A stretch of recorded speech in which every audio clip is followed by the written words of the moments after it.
Dang, they shut it down right at the end. Yeah. Do you know at what point they shut it down? So you can't talk about Hollywood. They're not playing those games, I guess.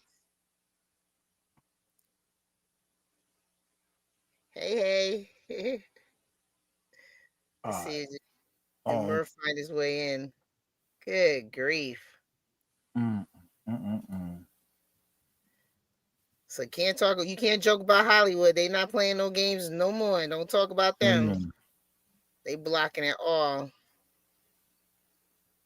We back. That's crazy. That is crazy. Because I thought everybody could see it. I didn't know what was going on when they said we were saying help. Oh, there's Murph. Let me drop the link for him. Yeah, I had dropped it also. Flight attendant slaps black woman unaware she's a billionaire that owns the plane. Your gift from Valerie? What gift was that from Valerie, Cassandra? No, I'd be slow sometimes. So you guys didn't get to see it to the end, huh? No, they probably they probably missed one or two jokes at the end. Can you? Okay. Hey, Mina. Oh yeah, I don't get that at all. I really don't get that at all because that video is all over YouTube. Yeah. That is awesome, Cassandra. Cassandra said her son's urn came. Oh, that's awesome, Cassandra. Thank you, Valerie. That's awesome. Oh, yeah? Yeah, oh, nice. Yeah. They kept it away from me. They said I couldn't hold water, so. Yeah, Cassandra. Yeah. It wasn't the chat. He wasn't. The chat is because you didn't stop and chat through it. So it didn't break up the copyright rule. Oh, okay. Yeah. Kid attacked their parents' killer in court. What? Linda's saying it wasn't the video. What do you mean by that, Linda? What was it? You just can't play the whole thing through. I mean, you're saying it's because of the side chat? Is that what you're saying? I couldn't see the side chat. It's because we didn't stop and say something. You can't just play it from the beginning to the end. Yeah. Oh, I was surprised. I thought the Wildin' Out one would be struck down because it came from Wildin' Out's page, but I guess not. But if it's not on YouTube, they can't monetize. They can't see if it's copyrighted and stuff. Well, I'll tell you now that I've watched that video probably about 50 times, and nobody stopped and made comments. What you talking about? It's weird. The one you just did? Yeah, the one that we were just playing. You said you watched it 50 times.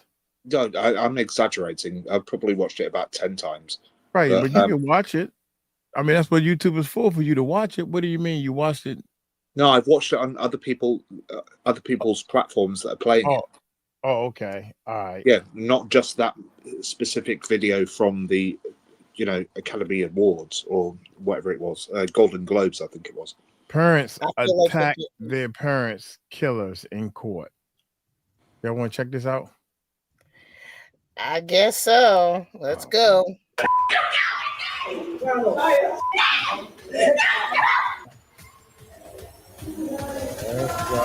Gone.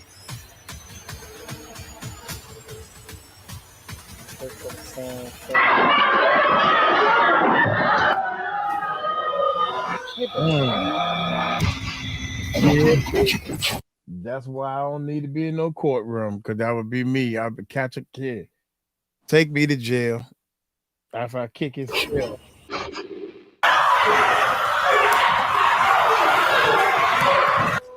This is 62-year-old Dale Williams, who was facing murder charges in Youngstown, Ohio. In June 2017, Williams ran his ex-girlfriend, Elizabeth Pledger Stewart's car off the road and caused it to crash.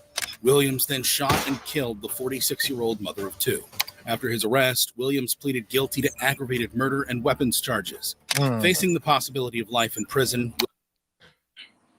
He shot. Oh my God. Williams appeared at his sentencing, where the victim's two sons decided to deliver some justice of their own. Mm.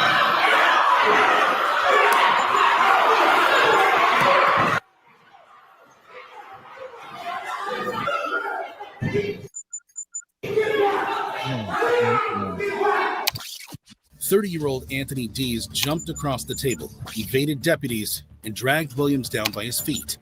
Then, 23-year-old Jerome Stewart ran over to help his brother, and the two delivered a barrage of punches and kicks to the defendant.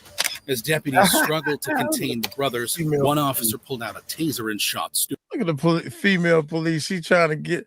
Man, if I was those police officers, I'd be holding them like this. Now y'all stop. Y'all stop this. Go and get him. Go ahead and get him. Y'all stop that. Go ahead and get him. Go and get him. I would have let them know, yo, man, if you about to do something, I got to do my job, but I don't do my job real good. You feel me? Stewart.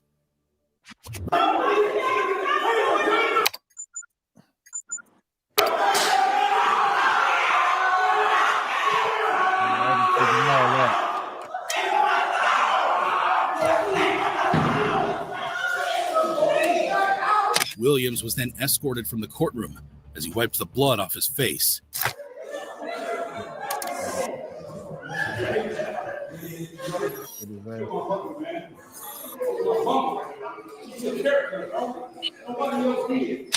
Finally, the two aggrieved sons were taken into custody. They faced charges of assault, contempt of court, and obstruction of justice. As for Williams, he was later sentenced to 23 years to life in prison for murdering his ex-girlfriend. While Dale Williams was viciously assaulted by the sons of the woman he killed, what happens when a defendant gets attacked by his own son? Like in the case of Vashon Flowers, who was on trial for murder in Muskegon County, Michigan. In May 2019, Flowers allegedly shot. God, dog, man, these people tripping. Like in the case of Vashon Flowers, who was on trial for murder in Muskegon County, Michigan. In May 2019, Flowers allegedly shot and killed his wife, Jamie, at their Muskegon Heights home after the two had an argument over cigarettes. Initially, the couple fought for more than a day, after which police arrived and separated the two. Flowers left, but hours later he returned, kicked in the door, and shot Jamie 4 times. The 46-year-old then turned himself in and was charged with open murder. Jamie's daughter, Paris, who witnessed the whole incident, testified in court. He got down on the ground and started choking my mother. Actually, I heard, "You don't have to do this, Vashon. Please don't do this. You don't have to do this." And then I heard gunshots. Do you recall how many you heard? 4. I got up and I left out of the room. She was sitting straight up against the wall. Did you observe some blood? Yes, on her shirt. Gunshots, bullet holes in her shirt, and blood. But it was Jamie's son who decided to take matters into his own hands.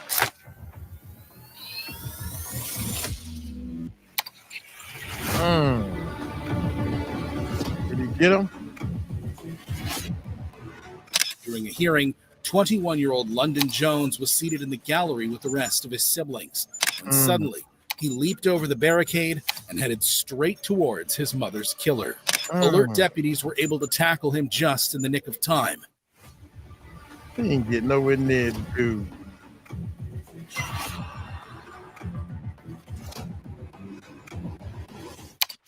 Eventually, the grieving son was restrained and removed from the courtroom. Ultimately, Flowers was convicted of Jamie's murder and sentenced to life in prison. While Vashon Flowers faced his son's fury, what happens when a victim's son attacks his mother's killer? We head to Springfield, Massachusetts, where a hearing is underway for accused serial killer Alfred Gaynor. According to reports, Gaynor terrorized the city. Man, y'all gotta, we gotta change some laws, man. We'll talk about that at the end of this. Of Springfield. Trying to change He some laws. assaulted and brutally murdered 9 women from 1995 to 1998. Gaynor was finally arrested after his DNA matched with evidence from the crime scenes. Now at a hearing, sitting in the gallery was one of Gaynor's victim's sons, Eric Downs. 3 deputies surrounded Gaynor, but it wouldn't be enough for what was to follow. Mr. Gaynor is being held in extreme conditions of confinement. He's being held without right to bail.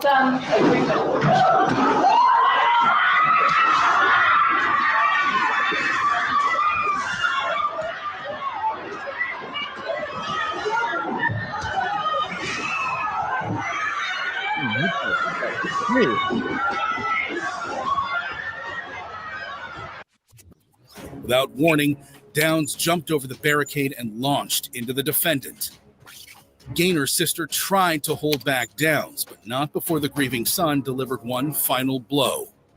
A deputy led Gaynor to safety, while other officers attempted to restore order.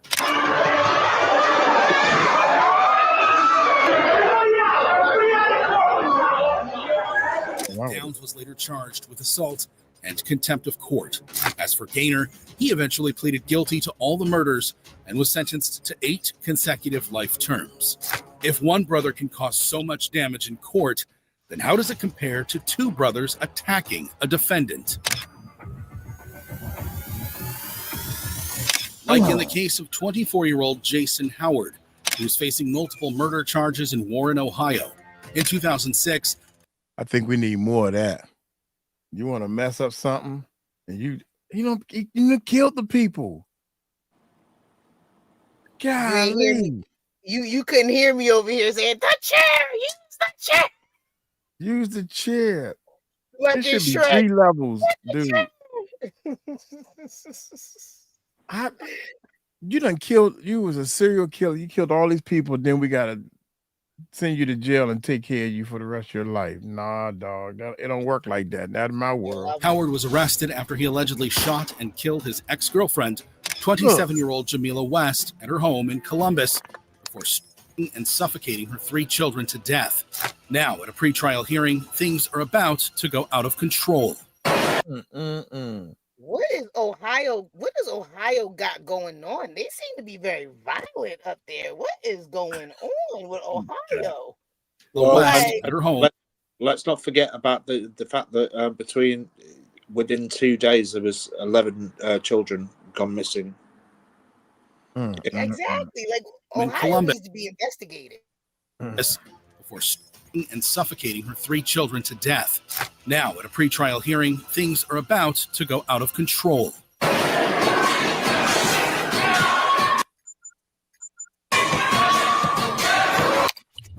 Without warning, the victim's brother, 30-year-old Lewis West, attacked Howard and delivered blow after blow on the shackled defendant.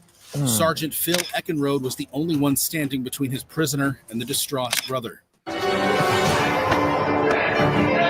It was my job to try to protect my prisoner to the best of my ability. With Sergeant Eckenrode's hands already full, another sibling, 29-year-old Sultan Honzu, dived through the doorway and started hammering Howard. Oh, man.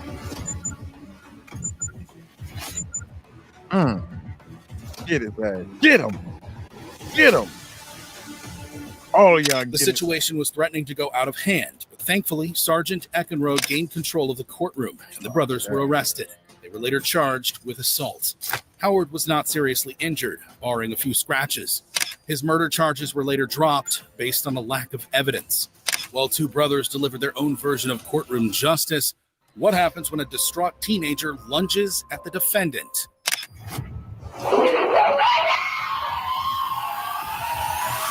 Like in the case of James Douglas Gonzalez, who was on trial for murder in Mobile, Alabama.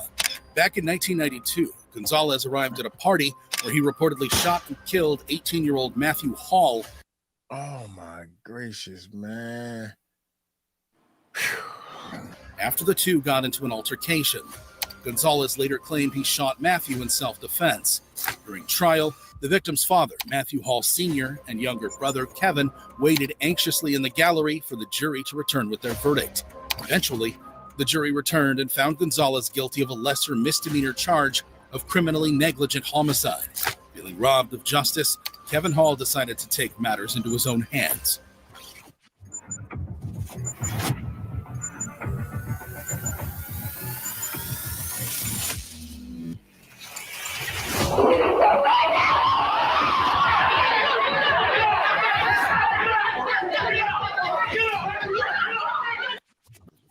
Without warning, Kevin jumped from his seat, leaped over a barricade, and charged at the defendant, landing a punch to his face.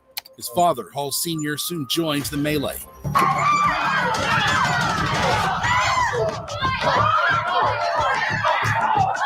It took several officers and onlookers to subdue the two. Spectators were left shaken. Gonzalez's mother and grandmother broke down. After the attack, the Halls were charged with contempt of court and sentenced to 5 days in jail. As for Gonzalez, he got just 1 year in prison for the murder of Matthew Hall. While Kevin Hall decided to deliver some brotherly justice, what happens when a defendant gets shot in the courtroom?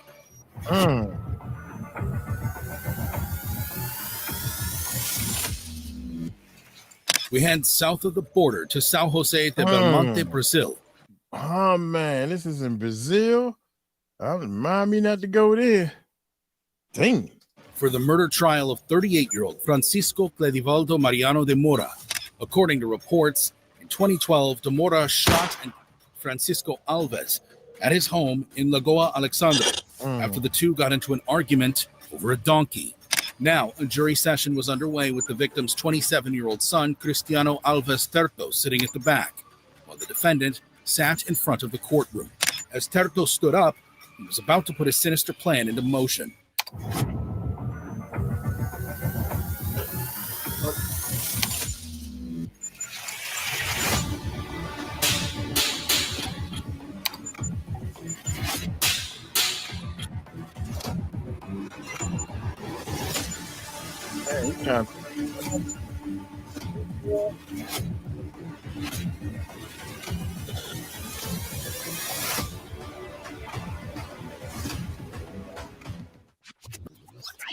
Initially, a woman tried to stop Tirto, but the distraught son pulled out a .38 caliber revolver and fired 2 shots directly toward de Moura, just a few feet away from a juror and an attorney.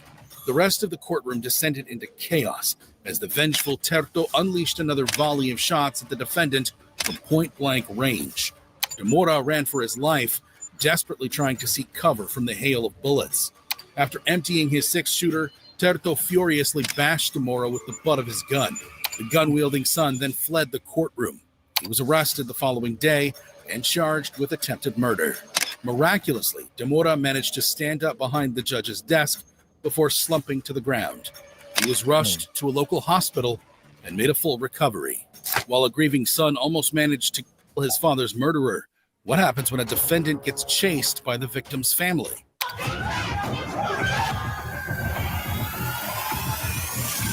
Like in the case of Paul Wade, who's at the Jefferson County Justice Center in Louisville, Kentucky for an arraignment. 3 weeks earlier, police found the bodies of 26-year-old Edward Smith and 24-year-old Alexis McCrary shot dead in the Russell neighborhood. After going through surveillance footage from the area, they arrested 31-year-old Paul Wade. Wade, who was already out on probation, was charged with 2 counts of murder and possession of a handgun by a convicted felon. Now in court, Wade's hearing was presided over by Judge Ann Haney. She had an 8th grader shadowing her who wanted to be a judge one day. Sitting in the she had, oh my God. I changed my mind. I don't want to be a judge. I want to be a secretary. Gallery were the 2 victims' family members, who immediately got off on the wrong foot with the court deputy. Mr. Eggert is retained on vacation. Okay, hold on. One more outburst. Ma'am, you're going to have to leave the courtroom. We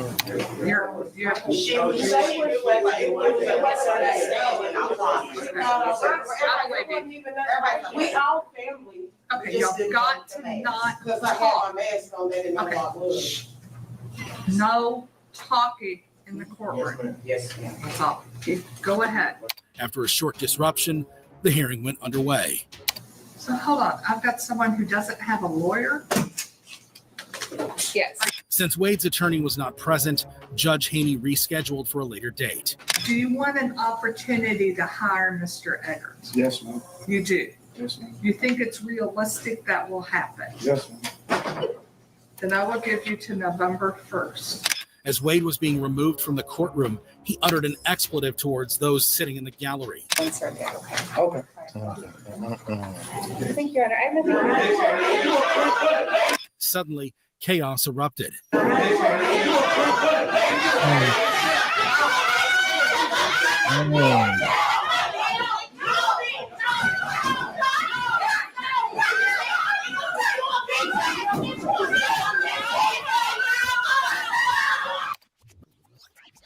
This triggered a chain of events where several family members they started chasing them down the hallway. Hopped over the railing and went after the defendant. 4 of them chased Wade through an open door right behind the judge's bench as Judge 𝗗𝗎🗓 and the terrified 8th grader watched helplessly.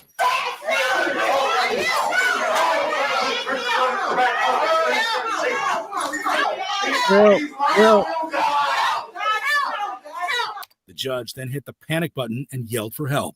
More deputies arrived and used pepper spray to defuse the situation. Even Judge 𝗗𝗎🗓 had to step down from the bench to help. Oh my God. Hold up. Time out. This judge ain't got no survival instincts at all. Because, honey, why are you still sitting here? You got a kid behind you. You didn't think to jump on the kid, get down on the ground, nothing. You just sitting here talking about some help. If you don't get your ass up. Help yourself. Do something to help yourself, lady. We over here trying to figure out what the hell going on. She just made me mad. You better get your ass up and move. She just sat there. The kid over here looking like. You just found out exactly how much power you don't have. Thank you. Help. Help. That's crazy. The best thing I can do is just stay calm. In the end, 4 people were arrested and charged with disorderly conduct and obstructing governmental operations. 2 of them faced additional charges of assault and resisting arrest. While Paul Wade's court hearing totally went out of control, how does it compare to getting punched by the victim's brother? Like in the case of 33-year-old Jeffrey Clark, who was facing first-degree premeditated murder charges in Fraser, Michigan.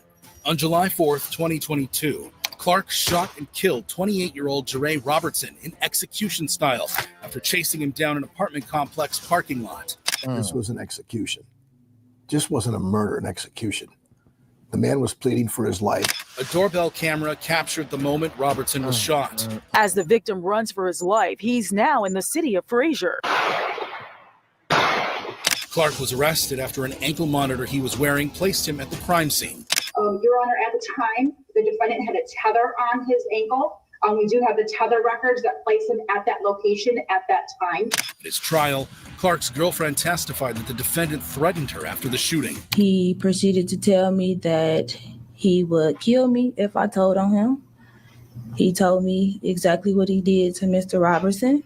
He told me that Mr. Robertson begged for his life and that the only thing he was worried about was that he was on tether. But when the prosecution played a video showing the judge and family members how Robertson was executed, the courtroom exploded.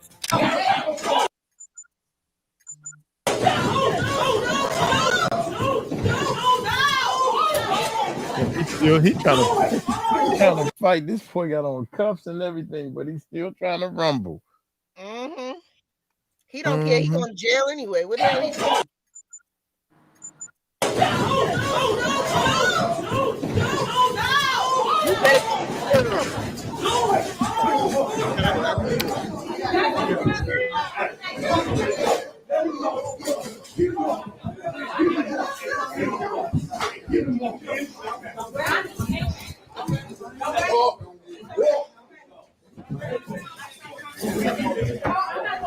Man, they gonna see you. Man, get your dumb ass out Sitting of in here. the gallery watching his brother beg for his life was Robertson's twin, 𝗟𝗓𝗓, who got into a brawl with the defendant. 𝗟𝗓𝗓 also clashed with Clark's father, who was upset his killer son got punched. You hear him. Man, he killed us.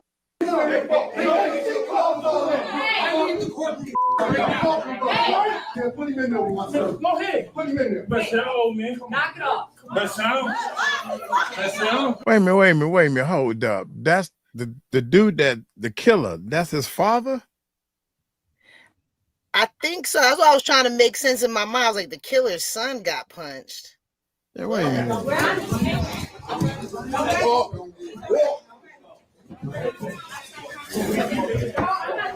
Man, they gonna see you.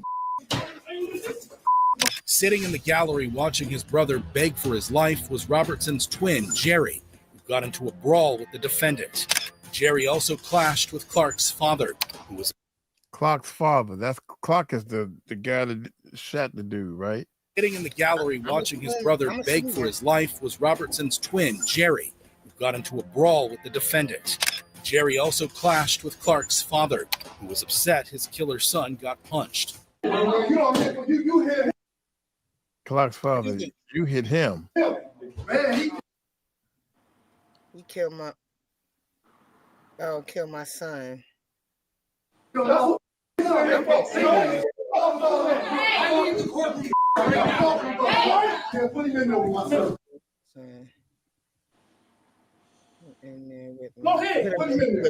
Yeah, he said put him in there with my son.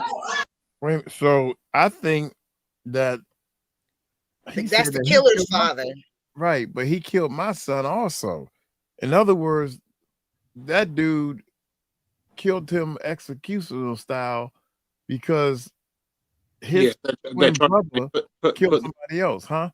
Yeah, they're trying to say put them both in the same cell so that they can. Yeah, but the way the father said it, what y'all think? Wait a minute, a man, they gonna see you, man. They gonna see you. Sitting in the gallery watching his brother beg for his life was Robertson's twin, Jerry, who got into a brawl with the defendant. Jerry also clashed with Clark's father, who was upset his killer son got punched. He probably said that.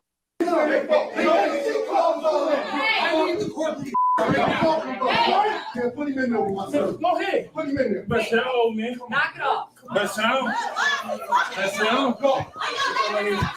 After order was restored, Clark was convicted of first-degree murder, felony firearm, and felon in possession of a firearm.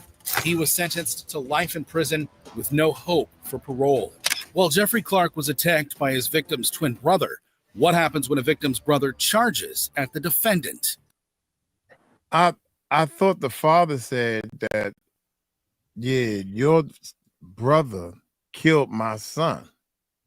Did y'all hear that? I don't know what they were saying, but I know that's the father of the killer. That was the father of the killer and the other guy's twin brother. I think that he said you brother, but when sometimes on YouTube clips when it comes up it's AI and sometimes it can get the word wrong. I think he said you brother killed my son. All right, let's see that. Yeah, okay. His life was Robertson's twin, Jerry, who got into a brawl with the defendant. Jerry also clashed with Clark's father, who was upset his killer son got punched. You hit him, Clark's father. Then Jerry's father. Man, he killed my fucking son. Okay, so yeah, that's a different father saying he killed my son. Oh. Yeah. Yeah, that's the dude with the mask on his face. Saying, man, he killed my son. What did you Yeah, that's crazy. Okay. Sitting in the gallery watching his brother beg for his life was Robertson's twin, Jerry, who got into a brawl with the defendant. Jerry also clashed with Clark's father, who was upset his killer son got punched. You hit him. Man, he killed Hey, that's the dude right there. Go ahead. Put him in there. Vashon, man. Knock it off.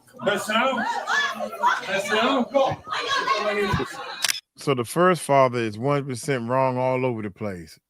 Yeah, but it's all right. I'll catch you outside, honey. We ain't got to worry about it. I know what you look like now. If that was me, if I'm the father and the twin, I mean, you see what your son did? Hell, I would sit right there and be like, this don't make no damn sense. I'd be just sitting there. It'll be all right. We catch you later. Let them handle it. This is Let me that's your cry. son. What you, man? All I can do is pray. That's Not a your son. What problem. you gonna do? After order was restored, Clark was convicted of first-degree murder, felony firearm, and felon in possession of a firearm. He was sentenced to life in prison with no hope for parole. While Jeffrey Clark was attacked by his victim's twin brother, what happens when a victim's brother charges at the defendant? Like in the case of Tristan Lamoreaux, who is facing murder charges in Cedar City, Utah. In 2009, Lamoreaux reportedly shot his wife, 19-year-old Misty, several times in the head, instantly killing her. When police arrived, they found Misty's body in the bathroom and arrested Lamoreaux after he tried to flee the scene. Instead of going to trial, the 24-year-old pleaded guilty to first-degree murder. Now at his sentencing, Misty's brother Jason Wilson was called to the podium to deliver his victim impact statement. The situation became more and more tense as Wilson spoke about the impact his sister's murder had on his family. An emotional Wilson then turned his attention towards the defendant, even making a step towards him.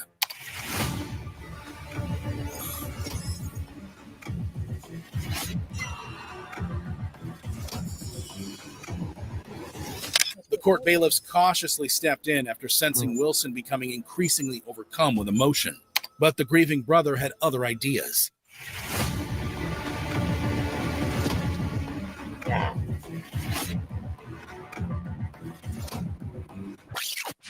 As the bailiffs approached him, Wilson ran behind the attorney's table and tried to take a swing at Lamoreaux. But before he could reach the defendant, the bailiff sprang into action and tackled both Wilson and Lamoreaux to the ground. Wilson was restrained and removed from the courtroom. He faced no additional charges. After the dust settled, the courtroom was put back in order and the sentencing continued. Eventually, he didn't even get a punch in. Lamoreaux was sentenced to 15 years to life in prison for his wife. Man, that's bull, man. We need torture to come back in. While Tristan Lamoreaux felt a grieving brother's fury, what happens when a victim's daughter can't control her emotions in court? Like in the case of 25-year-old Tevin Merryweather, who was facing murder charges in DeKalb County, Georgia. Police said that in June 2019, Merryweather got into an argument with 34-year-old Myron Pierce at a gas station off Glenwood Avenue. The fight escalated into a physical altercation, with Merryweather ending up shooting Pierce several times, instantly killing the beloved father. Now at a bond hearing, Pierce's 15-year-old daughter, 𝗗𝗢𝗓 Campbell, was sitting in the gallery as the defense attorney argued on behalf of his client. This is when the distraught daughter lost it. Age daughter couldn't take it.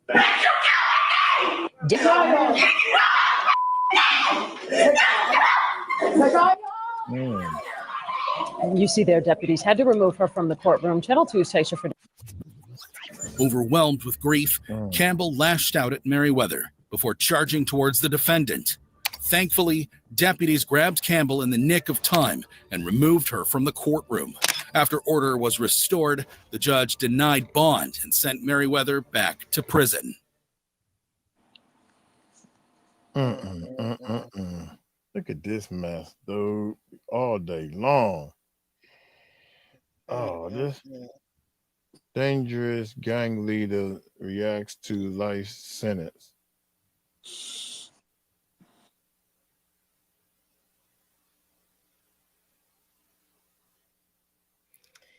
Yeah. I'm not gonna be in court. It'll be too many cameras. We wait till you come outside. Are we going to go that deep tonight? How long have you got left in you, Mike? 2 minutes.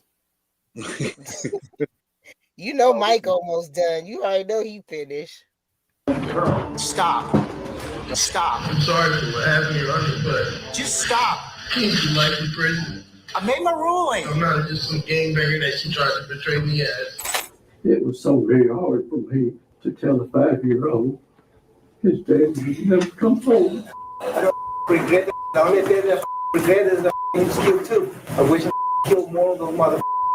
Our whole world. See, this type of bulls, not my way. Yo, you come on, man. Y'all got to do something, man. Did you hear what he said? I'm telling you, I'd be like, you know what? Let him Is out. this my world? It's Out. like 5 strikes. You done killed somebody, you've been found guilty, you still talking trash, and you talking about you wish you would have killed some more of them. Watch this. Take his ass, string him up out back, and chop his head off. Next case. Man, I'm telling you. Next case. I bet you any amount of money, half of this stuff won't be happening in my world. Turned upside down from that point. You took it upon yourself. Laughing? I saw this. You changed our lives forever. On the street. That's messed up. Estrella, along with Manuel Rivera, Elvin Garcia, Jose Munez, and Antonio Santiago, brutally stabbed and killed 15-year-old Lesandro Guzman Feliz. All 5 were part of a vicious Dominican gang called the Trinitarios. According to reports, Lesandro had gone to meet a new friend a few blocks away from his apartment in the Bronx when 4 cars pulled up. Oh, thanks.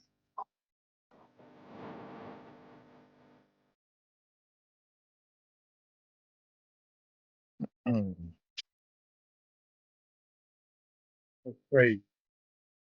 Mistaking him for a rival gang member, the cars started chasing Lesandro, eventually cornering him to a nearby bodega.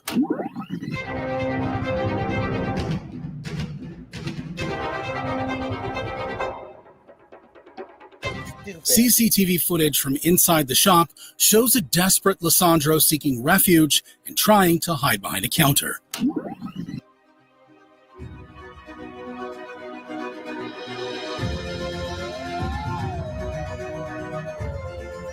But he was spotted by one of the gang members. A scuffle ensued and Lesandro was dragged out of the bodega. Dang. What? Dude, this that bullshit. I mean, What happened next shocked the entire city of New York. Armed with large knives and machetes, the 5 took turns brutally stabbing the teenager. Dang, no.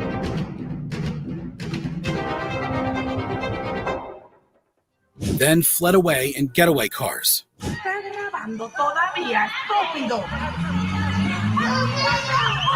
After the attack, a severely injured Lesandro managed to enter the shop but was sent away. Outside and fading fast, he gestured towards onlookers to call 911. Then he started running towards St. Barnabas Hospital, which was just 1 block away, before collapsing at the entrance. get out of here.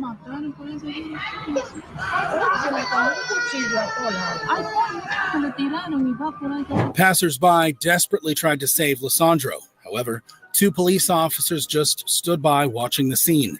They were later investigated for failing to help. What the fuck is wrong with New York City right now? They're pissing me the fuck off right now. And that shop owner, I be dragging his ass the fuck out of there. You losing your fucking business. You better be glad I'm not in fucking, man, I'm telling you right now. This happened in New York? It was in New York? I am done in the Bronx. What the fuck is going on? What is going on? New York has lost their fucking balls.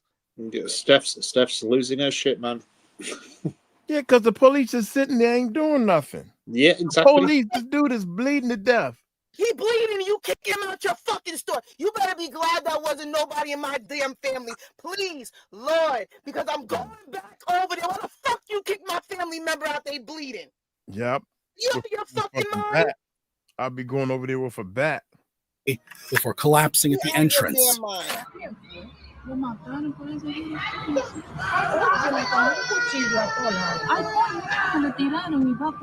Passers-by desperately tried to save Lesandro. However, 2 police officers just stood by watching the scene. They were later investigated for failing to help. Just 20 minutes later, Lesandro passed away as a result of a fatal stab wound to his neck.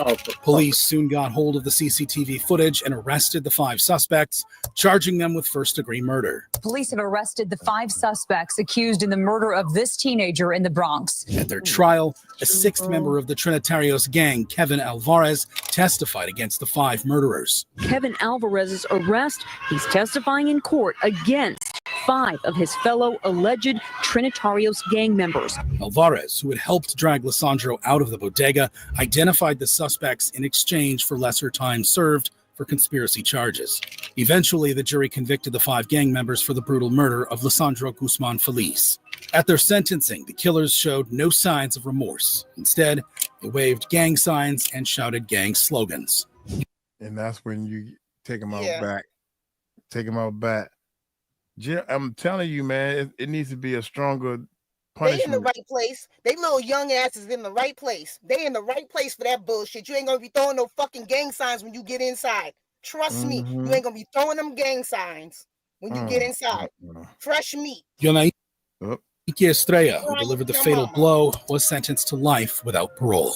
Jose Munez, Elvin Garcia, and Antonio Santiago each received 25 years to life, while Manuel Rivera was sentenced to 23 years to life in prison. Lesandro Guzman Feliz lost his life for being in the wrong place at the wrong time. But what happens when a popular music artist is killed in broad daylight?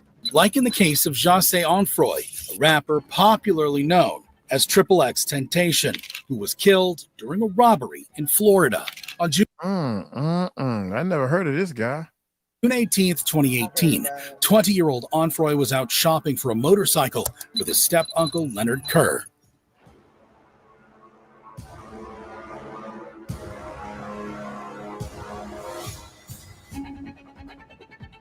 Earlier that day, 𝗟𝗡𝗡 withdrew about $50,000 from the bank to make his purchase.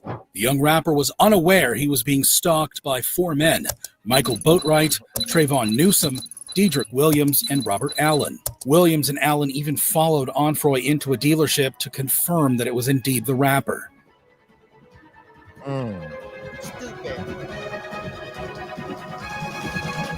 Dude with the wife beater, he looked like he ain't ready to buy no motorcycle.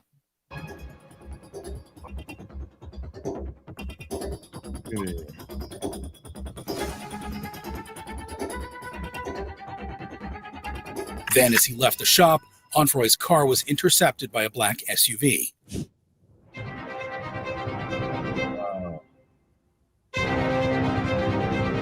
Balling like a champ. He balling like a champ, man. Everybody else over there broke, dog. You setting yourself up, man. Armed with guns and faces covered with a mask, Boatwright and Newsome stepped out of the SUV and robbed 𝗟𝗡𝗡 at gunpoint. A scuffle ensued, and the two ended up fatally shooting the rapper before grabbing his bag of cash and fleeing.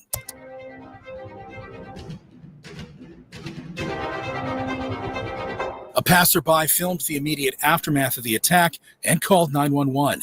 Another captured 𝗟𝗡𝗡's lifeless body in the driver's seat of his BMW.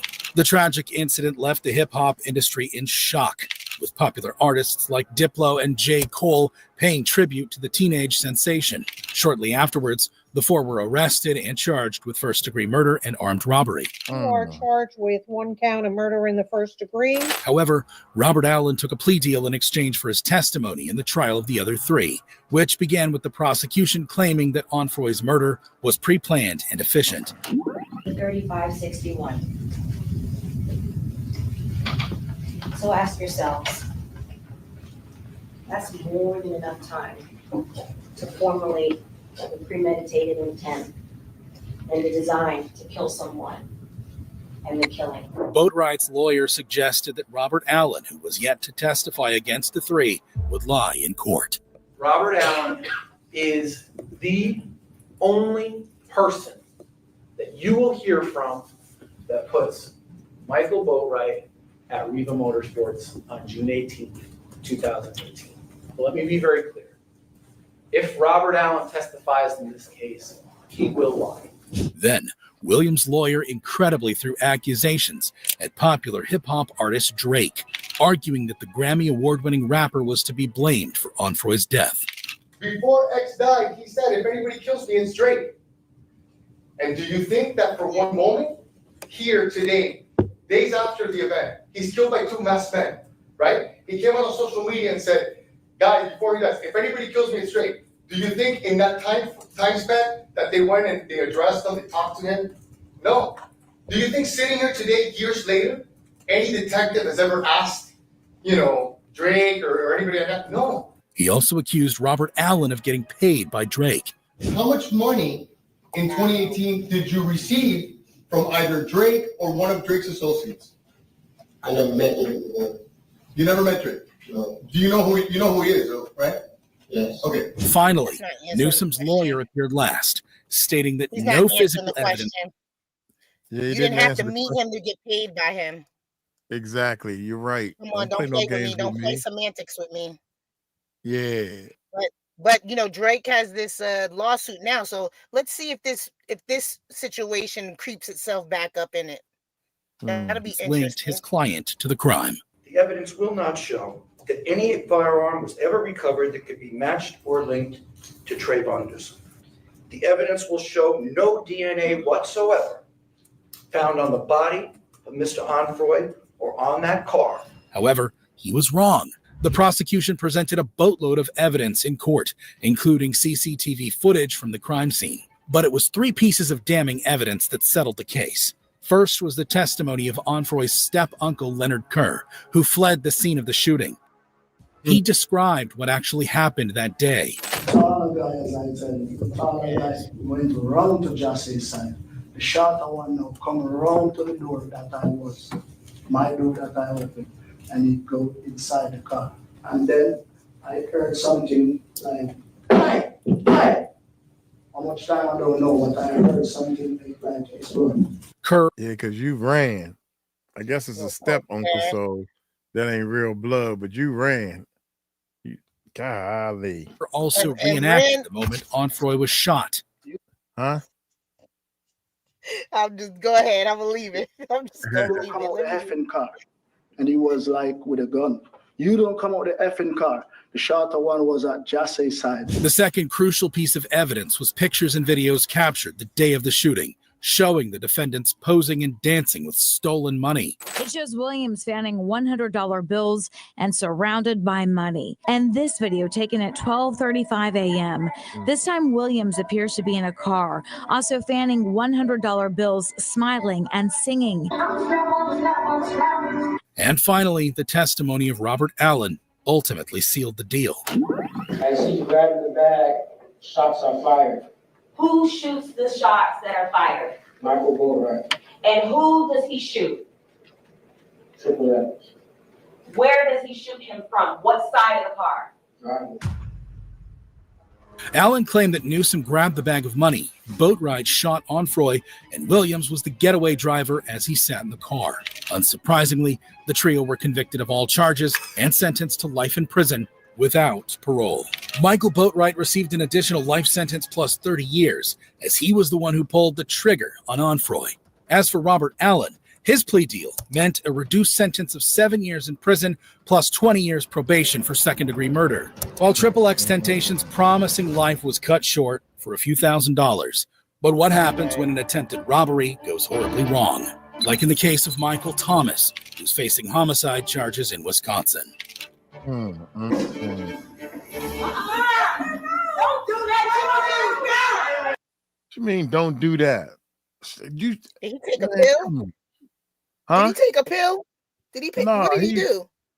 Look. Second-degree murder. While 𝗕𝗟𝗡𝗏's promising life was cut short for a few $1,000s. Don't do that. But what happens when an Don't do attempted that. robbery goes horribly wrong? Like in the case of Michael Thomas, who's facing standing homicide up. charges in Wisconsin. First of all, he's probably standing up, and he don't supposed to be standing up.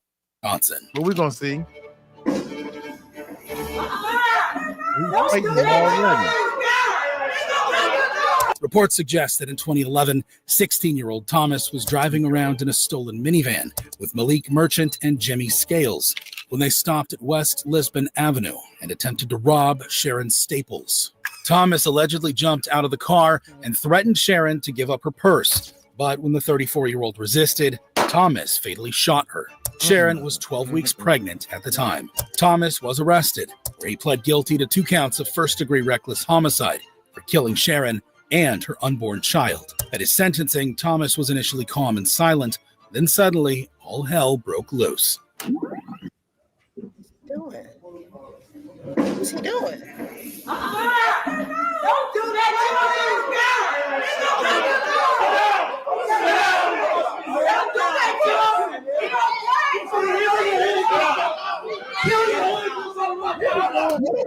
As he was about to leave the courtroom, Thomas looked towards his family and made an attempt to move towards them. This prompted court deputies to tackle him to the ground, causing an outburst among those sitting in the gallery.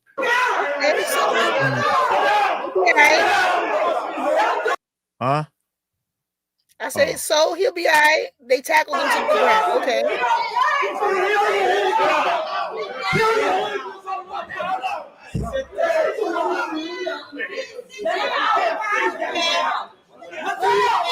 The deputies managed to stand him up on his feet, but they couldn't control the teenager.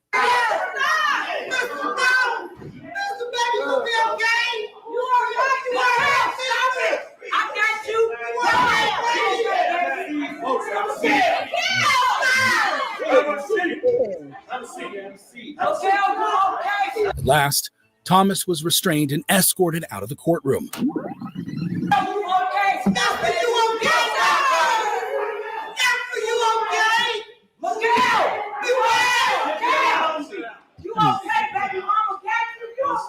The mama told somebody, "You okay?" "Nah, mama, I ain't okay. I'm going to jail." "What you gonna do about it, mama?" You killed a pregnant woman, right? So, okay, you got roughed up. You should have thought about that before you decided to shoot the woman. Come on. I cannot be a mother or a father, and my son is getting jumped by the other people because he done killed somebody. I would have to sit there and be just like this. You bet. You lucky that glass there, because I'd get to him first. I'd get to my son first. You ain't got to worry about it. I take it. Yeah, you got that right. But I'd be on the family side. I'll be on the family side, help whipping his tail. Come here, son. Let me tell you something. Pop, pop, pop, pop. Just kill somebody. We blood, but you need A sheriff took hold of the situation and calmed the irate family members down.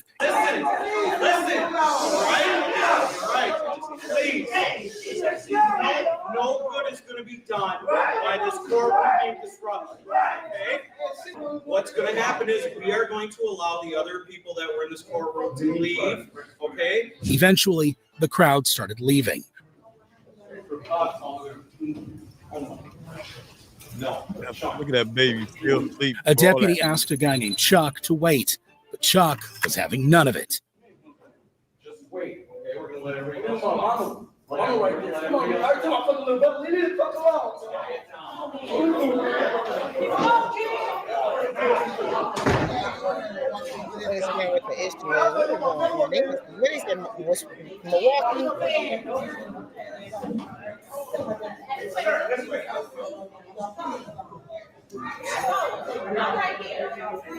Lock a couple of more up. They locked him He was up promptly for what? cuffed and taken into custody. For what? I don't know. I don't understand what happened here. Ultimately, Michael Thomas. They probably wasn't going to do that if he would have just stayed behind and waited and talked to the police officer and say, "Look here, man, that's my family. I apologize. We're going a little overboard because that's my family. I apologize." They were like, "Okay, well, y'all Get need mad when your family do something wrong. Get mad at your family when they do something wrong. Don't sit up here hollering and screaming with your family after they did something messed up." Tell me something. He in handcuffs. You gonna? Yeah, I would. Yeah, you right. This was sentenced to 35 years in prison. As for Malik Merchant, who police said acted as a lookout, he was sentenced to 17 years in prison. The getaway driver Jimmy Scales, who claimed to be a member of the street gang Disciples, was sentenced to 25 years in prison. While Michael Thomas showed great physical strength and defiance in court, what happens when a gang member bursts into tears? Like in the case of Brandon Spencer, who's facing attempted murder charges in California. Police said that in 2012, 19-year-old Spencer was involved in a shootout at a Halloween party on the University of Southern California campus. He was convicted of shooting a rival gang member at a 2012 Halloween party on the USC campus. 4 people were wounded in the incident. Some students fled the scene, while others hid. Reportedly, Spencer also ran with them, but was eventually captured by the LAPD. He was charged with 4 counts of attempted murder. During his trial, the prosecution argued that Spencer, a known gang member, fired into the crowd in retaliation against a rival gang member. That if you are so intent on killing someone, that you're willing to shoot them and at the same time open fire into a crowd. However, Spencer maintained his innocence throughout the trial. Sorry for what happened, Your Honor, but you life in prison.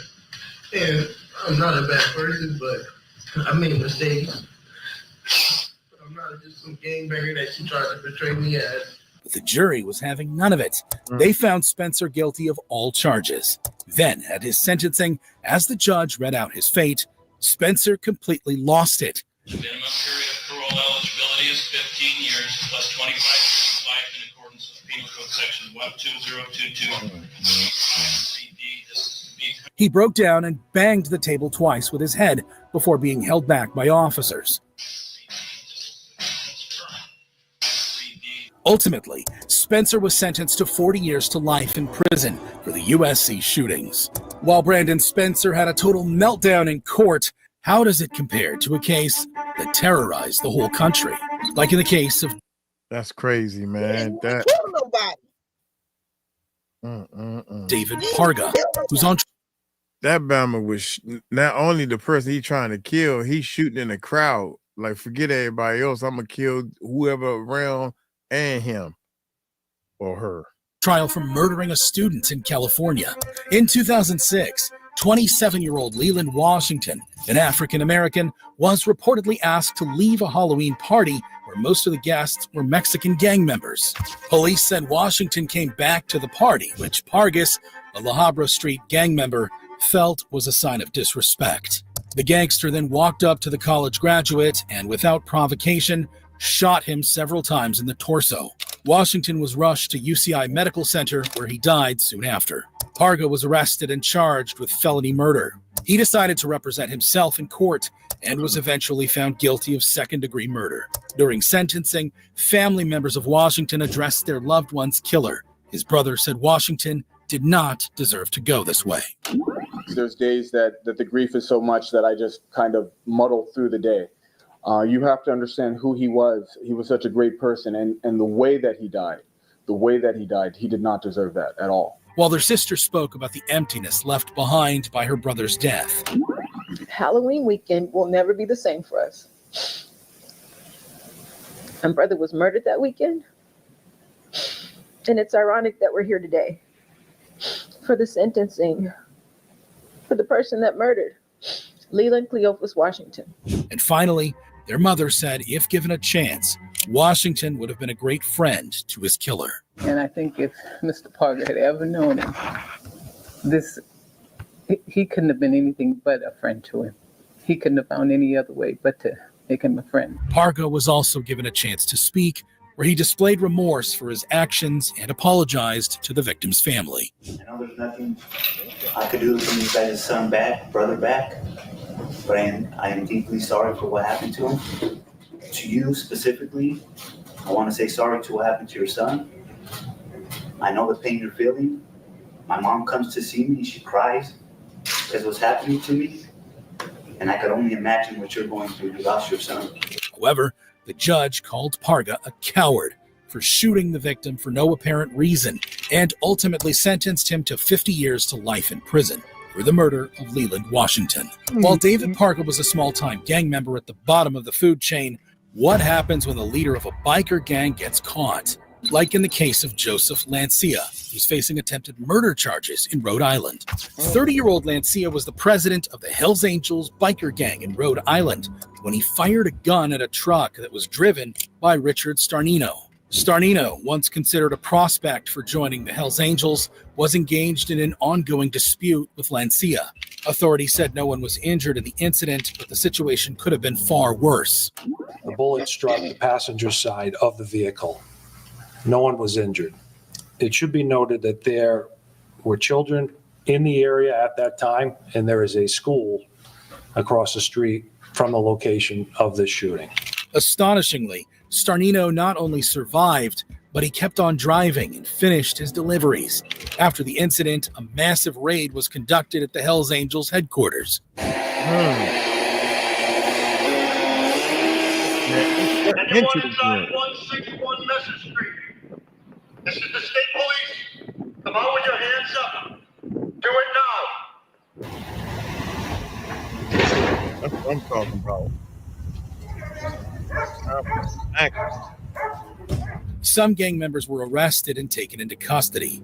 Lancia, too, was arrested. However, as part of a plea agreement, the more severe charges of attempted murder were dropped.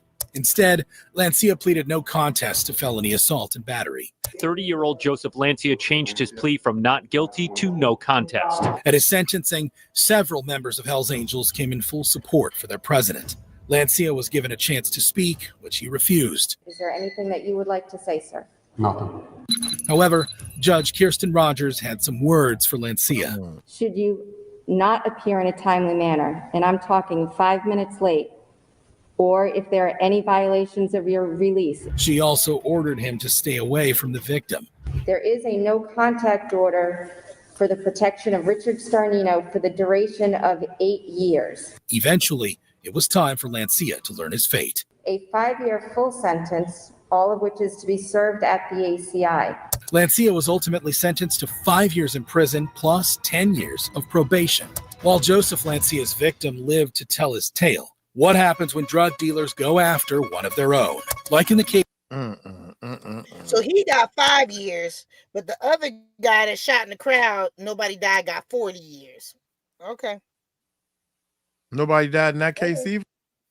No. That's why I said they gave him 40 years. Nobody died. I mean, yeah, it was irresponsible. You shouldn't have been shooting the crowd, but he got 40 years. This guy got 5, and he's a gang member.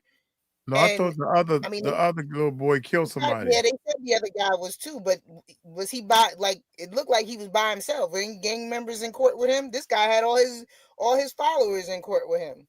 Yeah, that's crazy, yeah. Case of 33-year-old Christopher Dean, a drug dealer in Atlanta who wanted to leave the criminal world behind.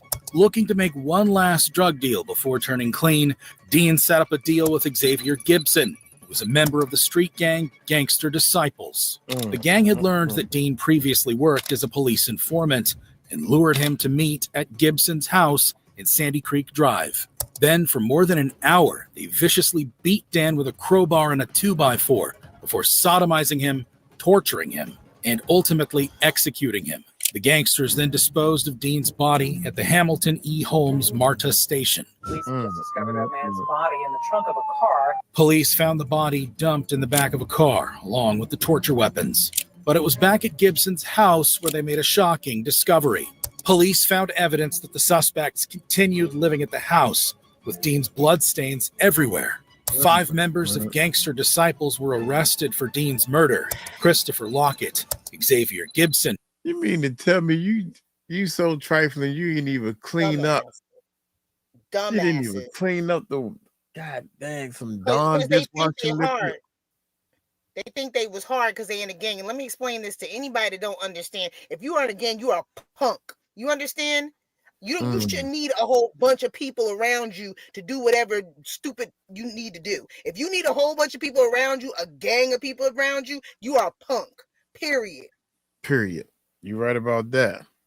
Cortez Clark, Joshua Rooks, and Jasper Green. Such was the extent of the torture that prosecutors... That dude looked just like Samuel Jackson at first. ...said Dean's skull was actually depressed. They beat him to the point that his skull was actually depressed. They also said the suspects were trying to send a message to other gang members. They were obviously attempting to send a message to fellow gang members and anyone who might dare to testify against them. All 5 were found guilty of murder and other gang-related charges. At their sentencing, an emotional father of the victim took the stand. We all have empty space in our hearts for Chris.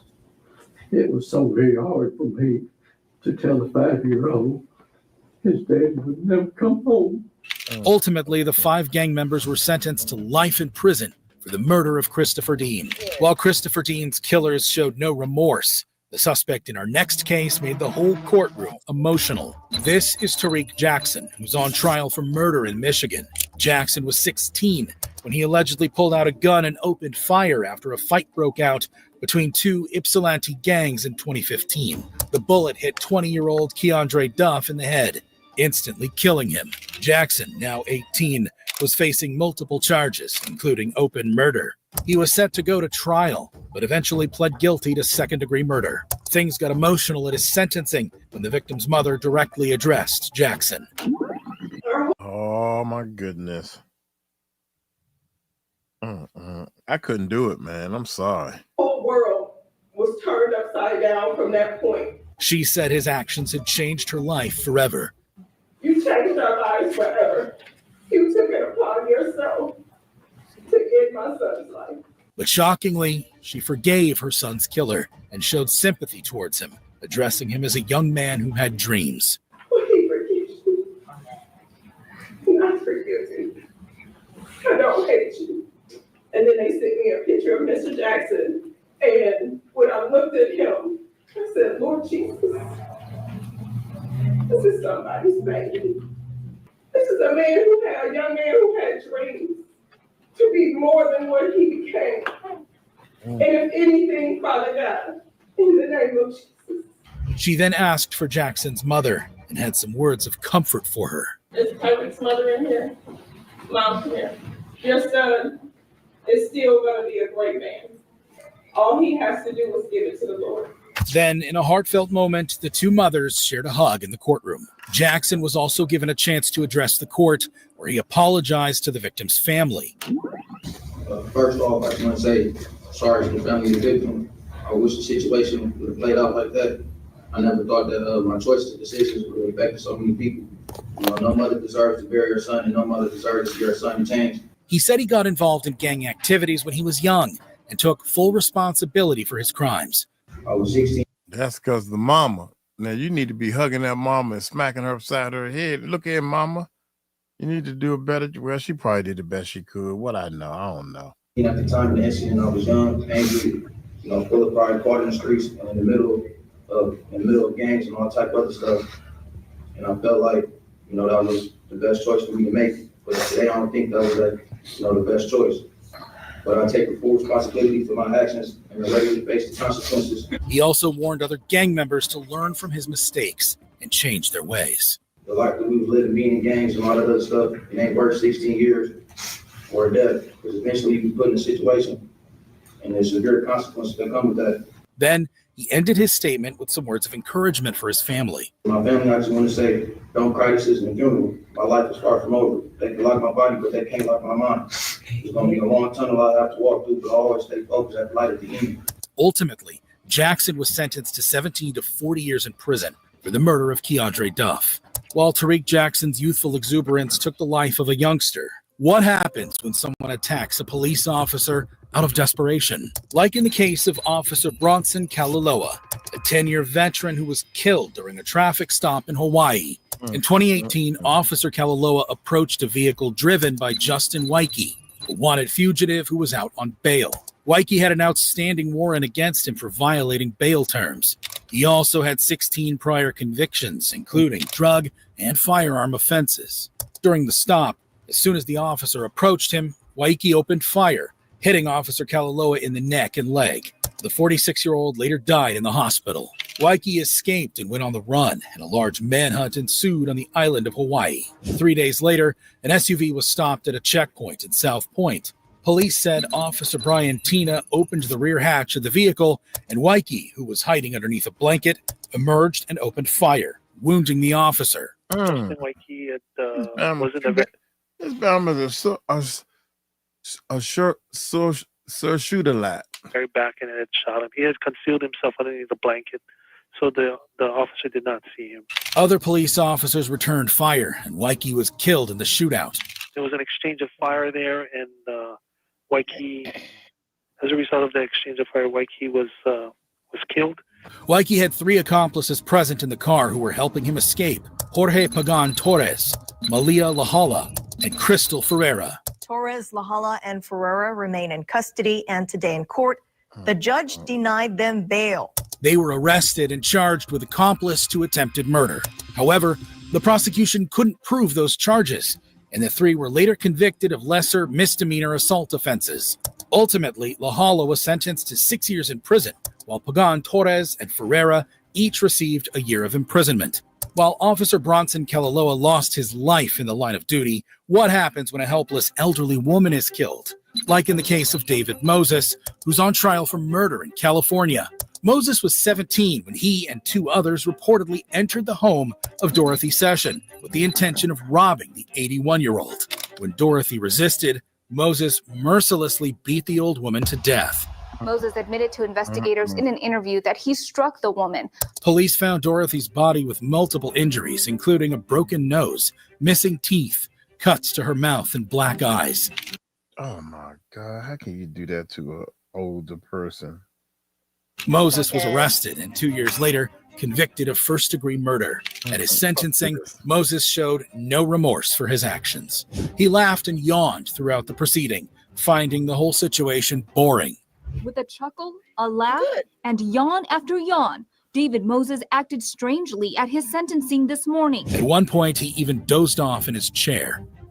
I would have smacked him upside his head. Well, good, 'cause Prosecutors he's said gonna be in Moses. the right place. He's gonna be in the right place. Give him a good 10 years to get comfortable, and then it's not gonna be yawning and tired anymore. Then you're gonna realize and set in that you're a dumbass. So good. To enjoy the trial. It gave me the impression that he thought this was a game.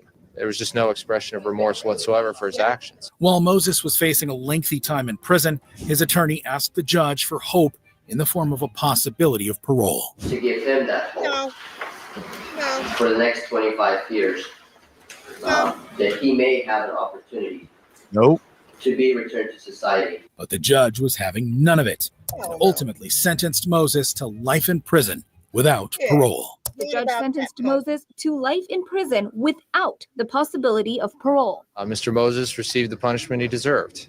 Frankly put, he's just a dangerous individual, and there's only one place to put him, and that's in the penitentiary for the rest of his life. Since Moses was sentenced as a juvenile, the change in law meant he became eligible to be resentenced as an adult. Even though there was a chance of changing his sentence from life in prison to 25 years to life in prison, the judge emphasized Moses's complete lack of rehabilitation since his conviction.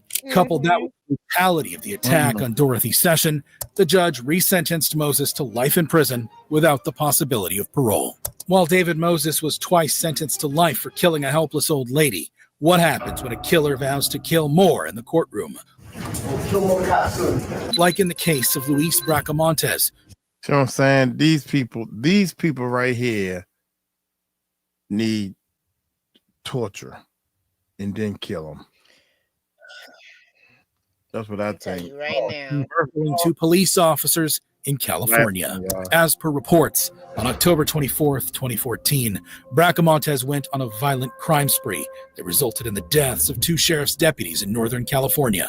It all started in the parking lot of a Motel 6 when Sacramento County Sheriff's Deputy Danny Oliver was fatally shot in the head as he was examining Bracamontes' vehicle. Bracamontes then stole a car and fled to Pacer County, where he shot two law enforcement officials, killing Detective Michael Davis Jr.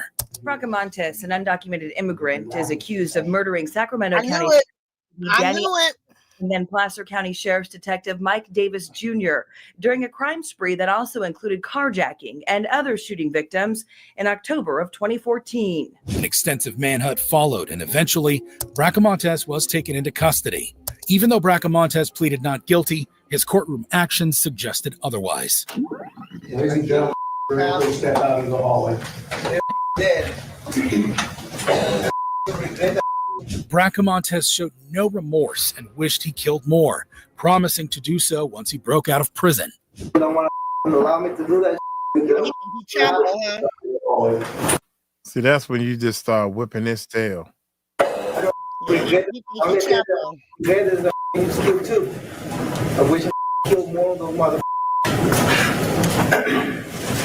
I will break out soon and I will kill more. However, what he did next shocked everyone in the courtroom. There was no need to promote. Be silent.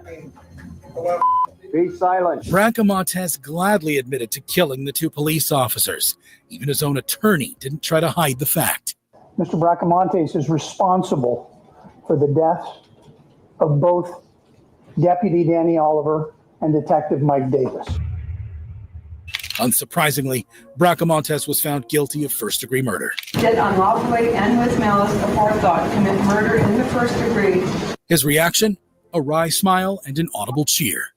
We find the defendant guilty. 𝗟𝗡𝗡𝗞's behavior got even more unsettling as he blew kisses, smiled, and clapped towards the victim's family members sitting in the gallery. Then, in one final act of defiance, 𝗟𝗡𝗡𝗞 made a chilling threat while leaving the courtroom. While Luis 𝗟𝗡𝗡𝗞's cold-blooded murders and courtroom threats were truly shocking, what happens when you have to kill to move up the ranks within a criminal gang? All right, that's enough, man. This is going on Yes. and on and on. Yes, please. Appreciate y'all, man. We need to find something else. Yes. I'm only thinking about vacation. So, hey. I know, because you've been ending us on a low note for the last 2 days here. We supposed to end on a high note, not a low note. Man, I got all these batteries. Got me out here wanting to smack the fire out of somebody. Right. Thank you, Carl. I'd rather laugh too. People out here crazy, being ridiculous for no reason. What y'all want to do? I don't know where Mike went now. Now he wants to walk away like he didn't put us through all of this trauma. Like he ain't had nothing to do with nothing. Mike, get your ass back here. What you doing?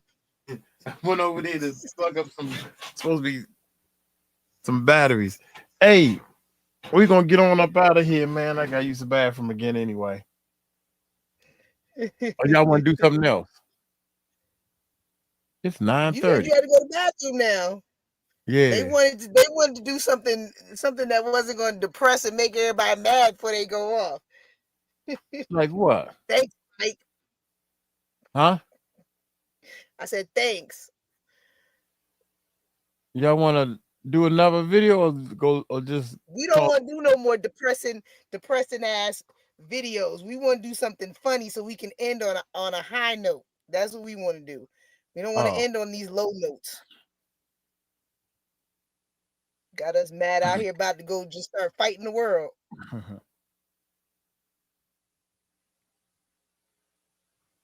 I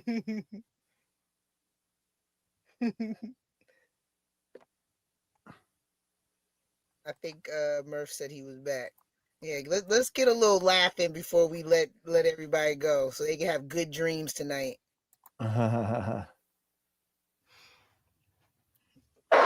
If you see white people waiting on the bus stop, they're not mad, they're not angry. Bus is 3 hours late. They just. I hope the bus driver's okay. If you see a nigga sitting on the bus stop, we are mad than a motherfucker. It ain't got shit to do with the bus. We just sitting there just. Get mad at niggas that's driving. Just.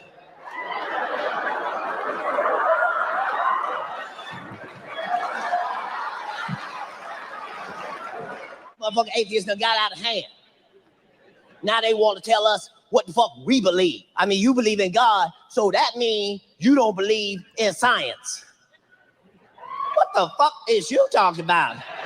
Motherfucker, I prayed to God before every science test. I don't know what the fuck you talking about. Jesus was in my class, you son of a... Atheists fucked up.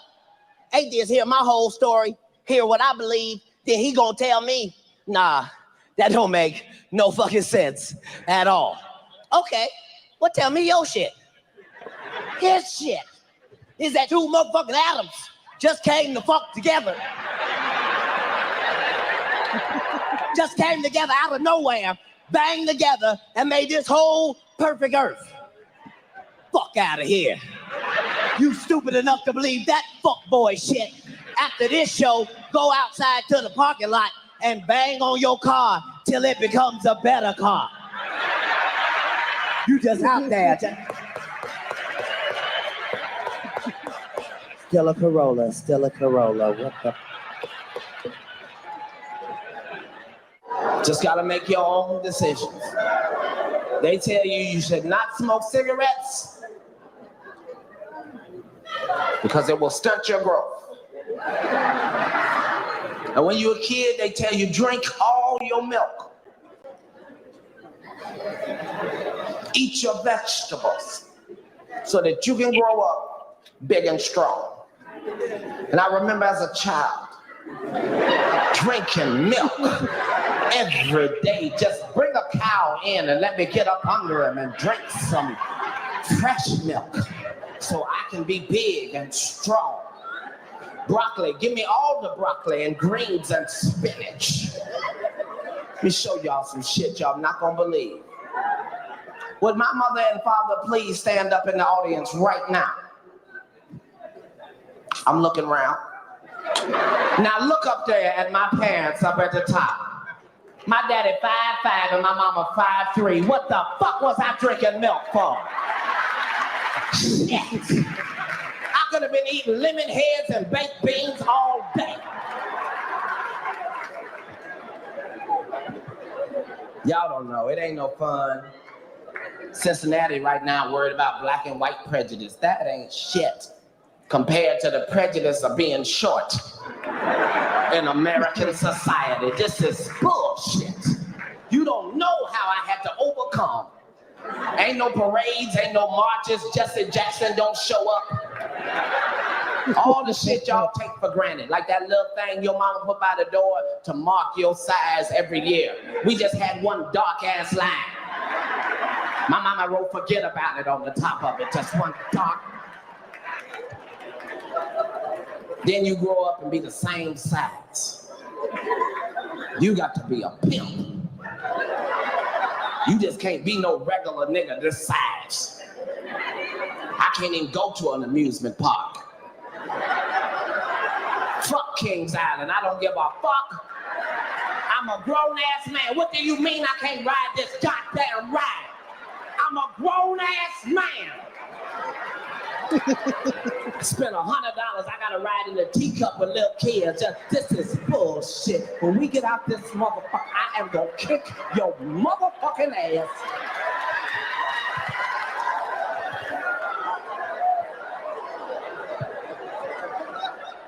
I'm enjoying my motherfucking life. That's all I'm saying. I advise you to do the same. Do shit that make you happy. Go out and get you some white friends. Get you some white motherfucking friends. You ain't gotta sleep with them, but you gonna need them motherfuckers. If you go to jail and call your nigga friends, these motherfuckers will interrogate you more than the goddamn police did. They had your ass on the phone. Where the fuck was you at? What the fuck was you doing? Why the fuck you ain't called me? Not your white friends. Them motherfuckers will be there by the time you hang up the phone, and they'll be madder than you. Just what the fuck did he do? Murdered who? Look, I fucking known him for 2 weeks. He wouldn't fucking do something like that.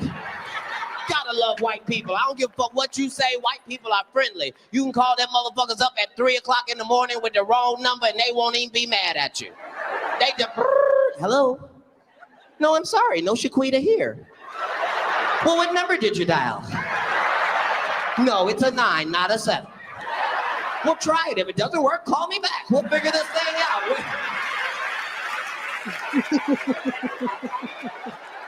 Gotta love white people. It's thanks to white people we know anything about wild animals. Do you realize that niggas have never in the history of niggerdom discovered a wild animal? Not one, not a wild pit bull, nothing. Because we too cautious. Niggas don't discover shit. We don't get close enough to discover. Niggas take no chances. That what nigga, is that a Rottweiler or a bear? Nigga, go, no, go, fuck that, go.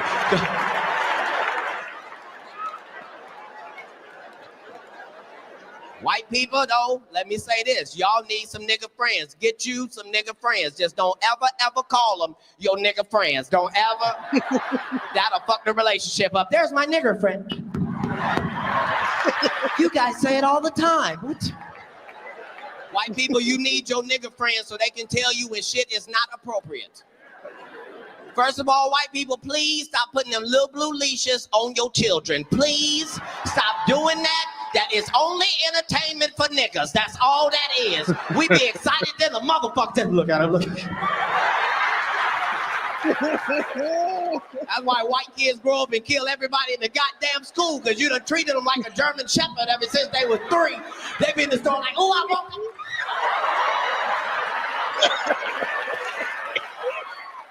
And even though he my friend, these niggas still retarded. Niggas stupid than a motherfucker. This motherfucker got enough money to be whatever the fuck he want to be his whole life. And what the fuck does this nigga want to be? A goddamn sheriff. You can't be no goddamn sheriff, Shaq. You are 18 foot, 6 foot 12, nigga. How the fuck? You can't even go undercover. Just, do you have any drugs? No, Shaq. You know that's your motherfucking ass. You a dumb motherfucker if you let Shaq pull you out the car. You just, could you step out the car? Nigga, could you make a free throw? Then I'm not getting out there. I'm just not gonna do it. If you want that nigga not to shoot you, you gotta dress up like a basket too. He can't shoot them. He can't shoot baskets. He can't do it. The whole world is fucking crazy. You don't know what to trust. You can fuck around and stay away from gangbangers and drug dealers and still get killed by a squirrel. You got to act like it wasn't a squirrel. Oh shit, nigga, don't tell my mom it was a squirrel, nigga. Don't tell my mama it was a squirrel. Tell her nigga shot me with 2 small bullets in the neck. Tell her. It wasn't a 22, it was an 11. Bitch shot me with an 11.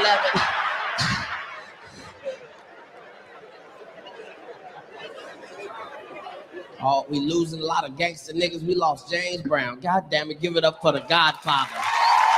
That motherfucker was the shit. We don't know none of his lyrics, and that motherfucker was the shit. We still don't know what the fuck James said.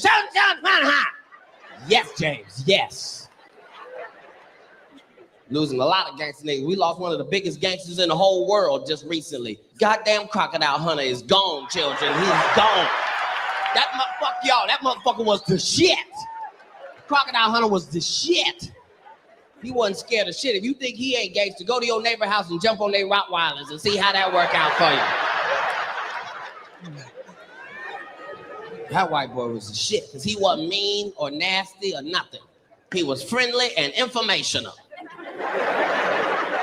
Motherfucker be hunting crocodiles. Oh, that's a beauty right there, mate. All right, I've got her in my sights now. Wait for it, wait for it, what?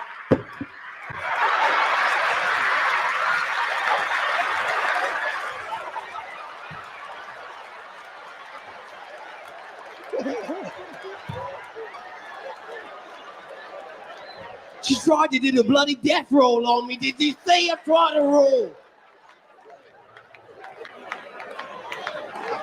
Fuck, you gonna kill that motherfucker. And just to show you how haters be on you, this motherfucker didn't even get killed by a crocodile. He got killed by a punk bitch ass stingray. Ain't that some shit? He wasn't even a stingray hunter. You know, crocodile was talking shit the next day. Just I knew something bad was gonna happen to him, nigga. I knew it. Nah, he wrestled my uncle down on national TV, nigga. Made a belt. Where my Spanish people at? Where the Spanish people? We got to thank all 17 of y'all for coming. We appreciate that. I know most of you motherfuckers rode together. Y'all motherfuckers are efficient. You ever seen them come to a club? It be 39 of them motherfuckers in the same car.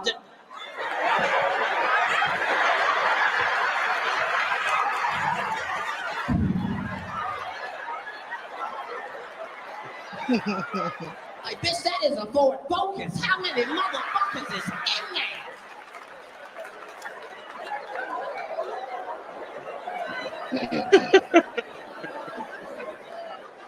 But you need your Spanish friends. Don't nobody party like them motherfuckers. Nobody in the world party like them motherfuckers. Because they don't need shit that niggas need. They don't need invitations or streamers or balloons or nothing. Them motherfuckers only need a front yard and some motherfucking Corona. And them motherfuckers... Niggas can't even go to their party because they don't never end. Fuck, you have a party last 3.5 motherfucking months. Just got niggas in there hostage. Just...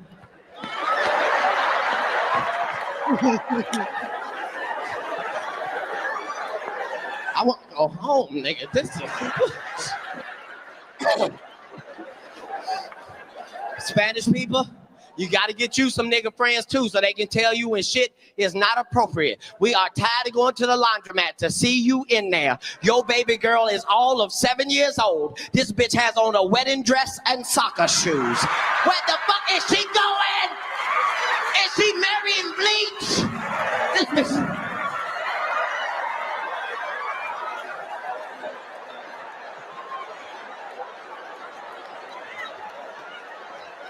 All I'm saying, Spanish people, is if you are pushing a stroller through the mall and your child's feet can touch the ground out the stroller, let little S.A. walk in.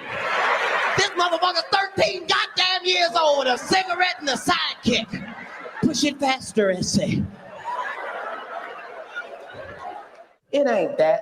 It ain't like niggas got it all down pat when it come to raising kids. We all got problems. We just got different problems. It would seem like white people are a little bit too lenient on their children and niggas are a bit too harsh on ours. All I'm saying is at the white family's house, you can get time out for setting the family dog on fire. At the nigga household, you can get beat half to death for forgetting to feed the family dog. Now that's the same goddamn dog. We just do shit differently, but white people, please take this back to your community. Please stop putting your children on them goddamn leashes. That is just entertainment for niggas. We can't wait to see that shit in the store. We get right by the register. That's why white little kids wake up and grow up to be 26 and kill everybody in the family because you done had them on the leash like a dog. They just in the toy store just, I want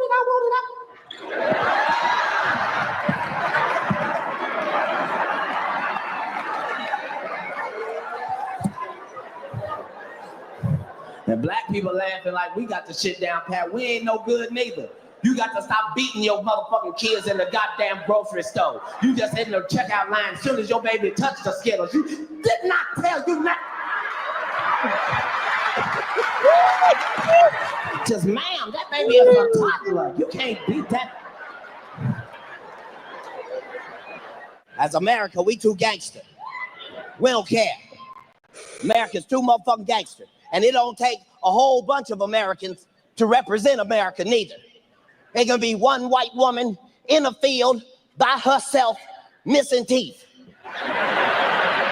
And she can represent America just fine.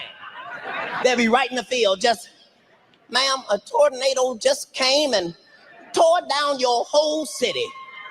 What are you gonna do?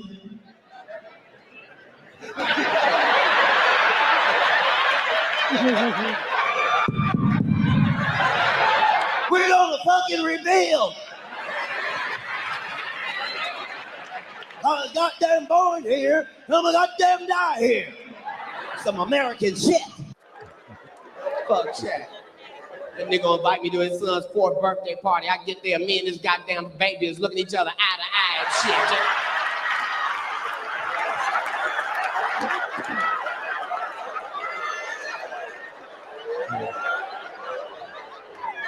And his son gonna have the nerve to put his hands up like I'm gonna pick his big ass up. Put your goddamn hands down. Ain't nobody picking you up, nigga. We the same size. You can tell he was Shaq's baby because he was real big, but he couldn't talk good. All he could do, he could just repeat whatever the last thing you said. I was like, hey, you want some candy? Oh, candy. Fucking with you want some chicken? Oh, chicken. I confused the shit out of that nigga. I said, you want a candy or a whooping? Oh, whooping. My favorite show for 2 years in a motherfucking row is still motherfucking Swamp People. That is my shit. Oh my God. If you have not seen this shit, you have not lived yet. This is some beautiful shit. I think I just like seeing my rednecks in a natural environment, not killing minorities. I think that's what it is. I love this shit. I watch every episode, but I don't know why, because every episode is exactly like the last goddamn episode. They don't change shit. every episode start with a man in a boat going nowhere fast as shit. He just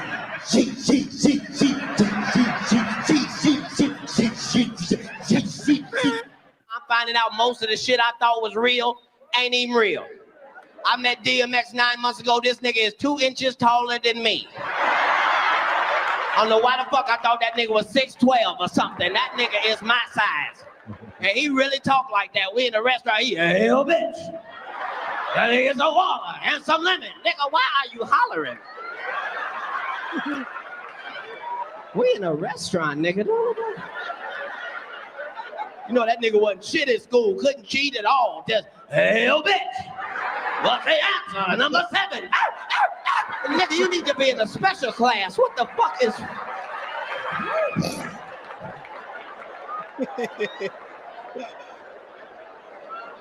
I met Omarion. This nigga is the king of dancing for a motherfucking reason. Cause all while you trying to talk to this simple motherfucker, he is practicing his goddamn dance moves. I'm trying to have a conversation. This Oh, touch what, nigga? This is... I met Shaquille O'Neal. I was so motherfucking happy to meet that nigga. Then I find out I can't be this nigga's friend in public because he just too motherfucking tall. How the fuck it look? I'm trying to congratulate you on a good game and you got your dick all on my forehead region.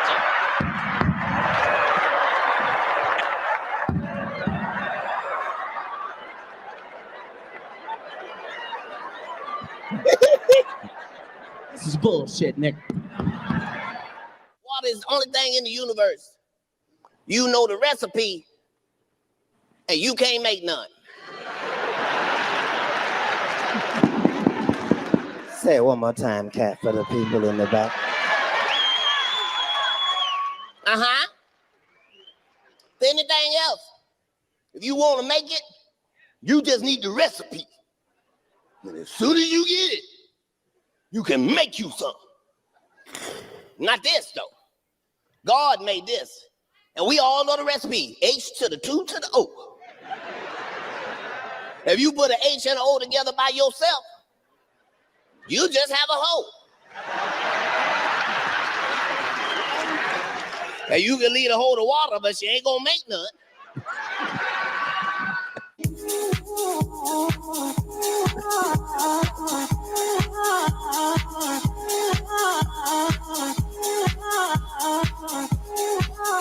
You come to Jacksonville, you ain't ready for it. I don't care where you from, you not ready for this. If you love water, you could overdose in this motherfucker.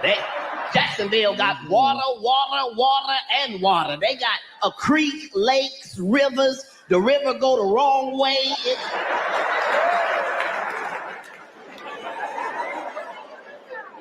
If you not from here, you gotta be specific when you talk to your Uber driver. You can't say nothing like, I'm by the bridge.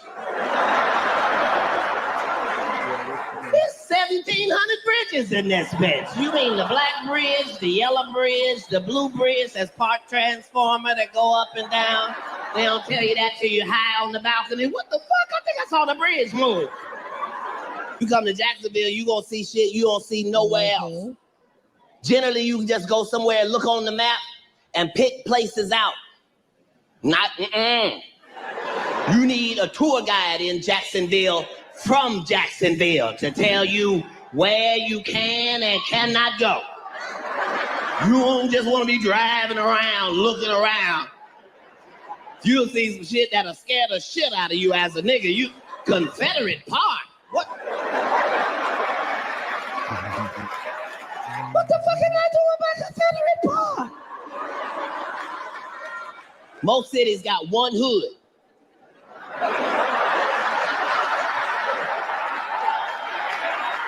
See how the audience laughed at that? Most motherfucking cities got one hood. The whole map is free. They tell you don't go, not in Jacksonville. They got spots all around the map you should look out for. All the hoods sound like dangerous sitcoms. Tonight on another episode of Washington Heights. Something going down on Washington Heights. I'm pretty sure of that. If I know any of the hoods in America, I know. Stay tuned for another edition of Cleveland Arms. It's got arms in the title. I know that's dangerous, huh? Eureka Gardens. Eureka means surprise. Maybe you shouldn't be here. You looking for gardens. Jacksonville do it big. It ain't just hoods. They got certain streets. If you even type it in your phone will not let you make it there. If you type in Moncrief,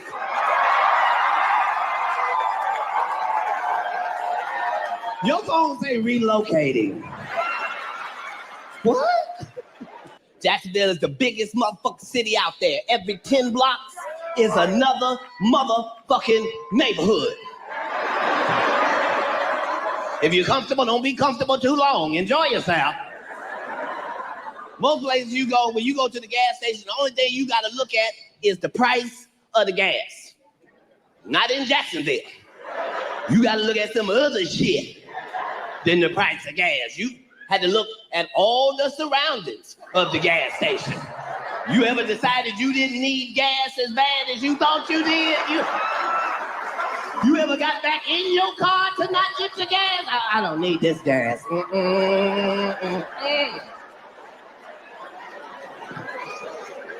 I can make it almost home if I just keep on going. I can get a little closer to somewhere where there's 32 motherfuckers out there. They selling pit bull puppies and frying fish. I'm not finna do all that for some gas. I'm not. Cook? Do you cook for your kids? Absolutely. Tell me some of the things you cook that they're proud of. Like, Dad made some. You got the best spaghetti. You got the best steak. What do you have? Tell us what you cook. As a father of 7 with an unlimited food budget, you can make whatever is necessary. I with said 7, what they like. Excuse me. Excuse me. I'm I still said, what do they like? Just because you're a poor interviewer doesn't mean. I said, you answer the question and just tell me. Man, you're a what they strong like. black woman. Is it okay for me to answer? Come on. You keep interrupting the answer. Everyone can hear it. It sounds like you like me a little bit. It's starting to bleed over the airwaves. It is. Oh, really? I want to let Come everybody on. know that Wanda got some lipstick on right. She passed away, didn't she? This the lady that passed away? Right now with enough glitter for the 4th of July. That's right. Kissable lips. All I'm saying is life is too short for racism. We all got motherfucking problems, but we can learn. We can learn. Just niggas, just fuck that. Just don't try to do everything with your white friends. Don't get drunk with your white friends. Can't do it. Can't fucking do it. They don't drink like niggas. Niggas, we are very consistent. If a nigga drink Hennessy, that's what the fuck that nigga drank. That's what he drank. Hennessy. You ain't gotta keep asking. That's what he drink on Monday, Wednesday, Friday, his birthday, Jesus' birthday, Hennessy. If they don't have Hennessy, he will take Remy as a backup. That's as far as it goes. White people don't care what they drink. All they care about is what they said when they was leaving the house. Tonight, we're getting fucked up. That's all the fuck they care about. Them motherfuckers, and you gotta be careful, niggas, because they tricky. White people like to buy the drink. As a nigga, we are not prepared to turn down a free goddamn drink. We don't give a fuck what it is. Like, this is unleaded? That's spicy than a motherfucker, nigga. I like that. I had to find out the hard way. I'm drinking with some white people. They buying me these goddamn drinks and shit was delicious. It was called Zambuki, and I should have known that don't even sound like no shit a nigga should be drinking any goddamn way. Sound like one of my African cousins or some shit. But the shit was delicious, but it was coffee and alcohol together. I was knocking them bitches back. It wasn't until I got fucked up that I realized that maybe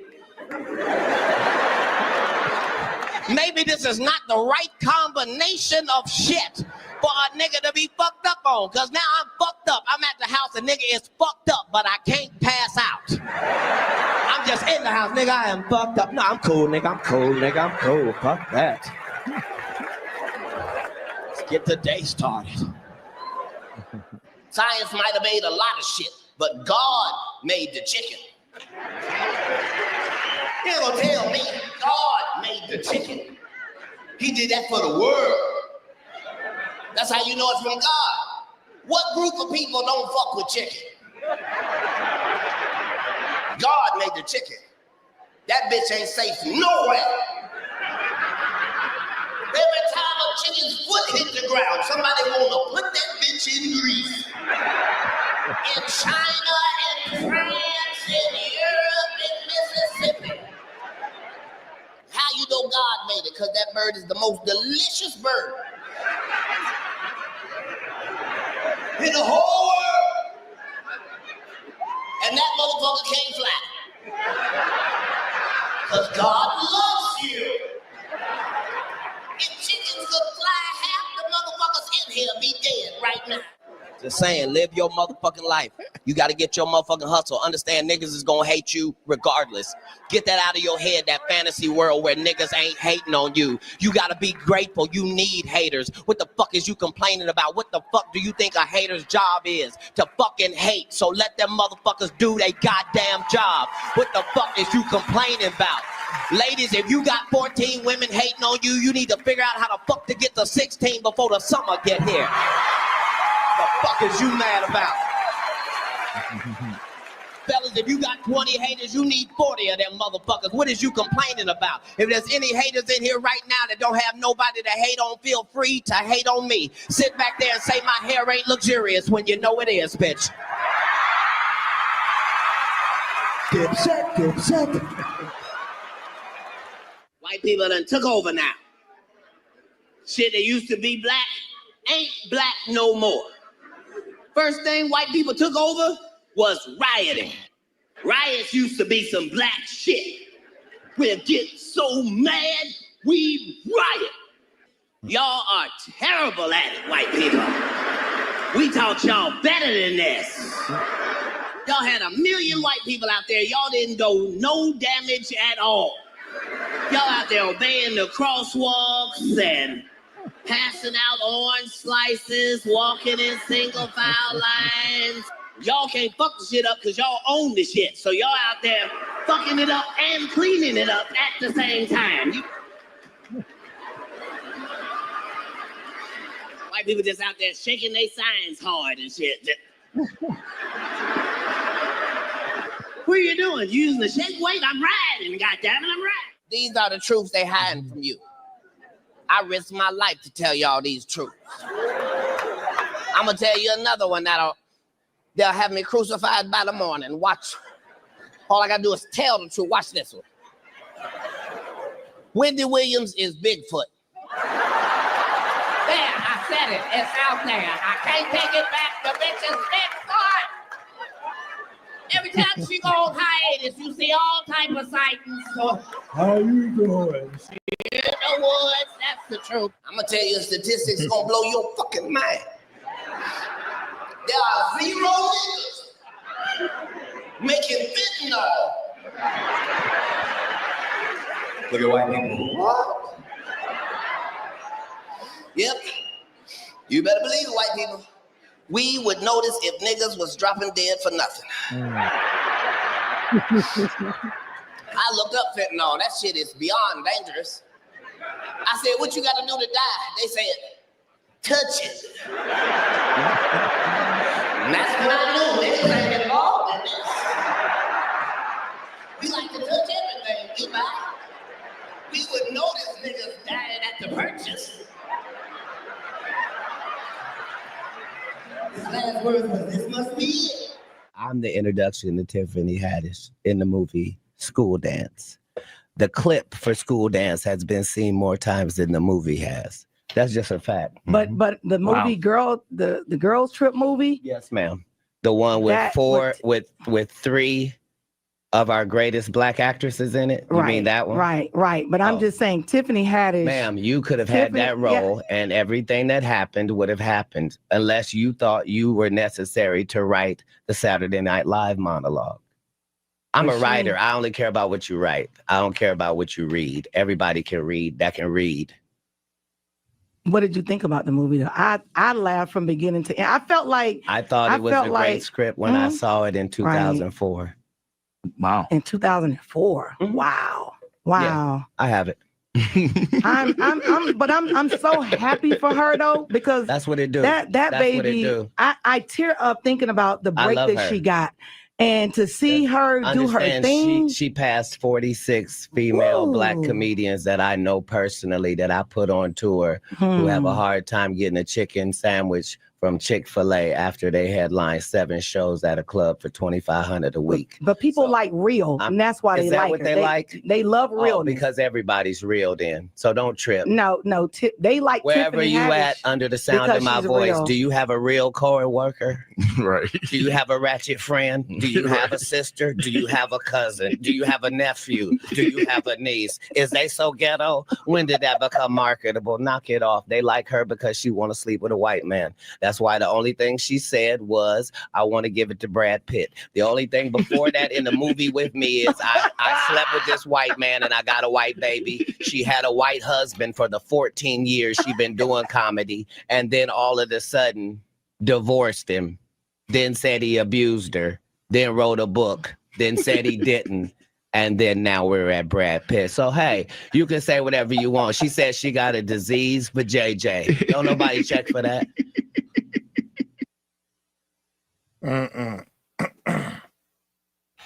All right. Good night. That's a better high note. Most definitely. Next time we'll do Mike Epps, Linda. Yeah. Linda asked for Mike Epps next time. Kelly came in and you read his paperwork and it said he's a child. Good. No. No, I had to click on it so I can go on my history so I can see it. Yeah, no. All right, John. 2 more, baby. 2 more. Woohoo! Hey, we going up out of here. Bye, Valerie, Linda, Platter, Miss D, Grandma D. Hey, Grandma D. Carla. Miss D. And Bob. What's that? Bob? I can't see. Miss D. Barbara and J. Grandma D. Yeah. Barbara J. I don't see it. Oh, I had to scroll up. Yeah, Carla and the rest of the crew. Barbara J. Yeah, Barbara J. Good night, y'all. Good night, guys. Y'all take it light. Take it slow. Tell him Uncle Mike told you so. Peace out, y'all.